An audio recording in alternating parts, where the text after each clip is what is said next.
Want to hear the story of mint? Well, the story of mint actually starts very far away from here in ancient Greece. And the story goes as this. Mente was a nymph, and Mente was the girlfriend of Pluto. Now, Pluto also had a wife, so Pluto's wife grew very, very jealous of Mint and turned her into a small, clinging plant. And although Pluto tried to turn her back from a plant into a person, he was not able to, and was only able to provide Mint with the sweet aroma when her branches or stem were crushed. Now that's just the mythological version. What we really know is that mint has been dated back to about 1000 BCE. And in the 17th century, the Europeans first began to cultivate spearmint. And also what we know is that in 2010, the US cultivated 71,300 acres of spearmint. We are responsible for harvesting 70% of the world's mint in general.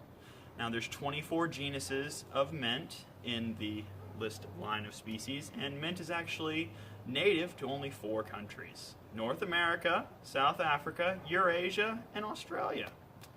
Alright, we'll head around the corner and take a look at some real mint now.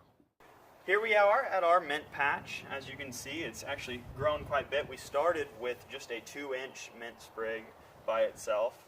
Mint grows very well in soil which is light and is well drained, has very good drainage. We're close to the house. Water drains down this way.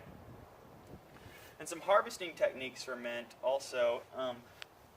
Very few people say that the best way to harvest is to cut 1 inch from the base and just take that in, and you can either dry it or keep it in water for a couple days. But what a majority of people have said is the best way to harvest mint is literally you just pick a sprig off and take that in and use it.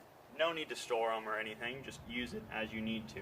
But the key to harvesting is you want to pick the younger, littler sprigs. You want to pick the ones that have just grown, as they're more moist and will have more flavor. Alright, we'll head inside and talk about the importance and the medical uses of it next. I'm going to show you some just everyday uses for mint.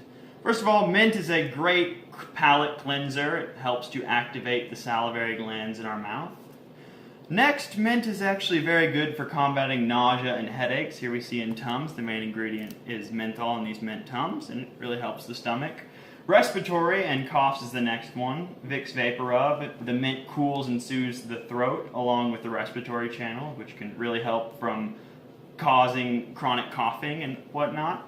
So the next thing we have actually is an essential oil, which is a stimulant, and the smell alone can be enough to just charge your batteries and get you functioning on a high level again. Finally, something else that's very well known for mint is pain management. This is an all-natural peppermint balm that is used for arthritis and other things. As you can see, mint has many uses, whether it be mind, body, or spirit.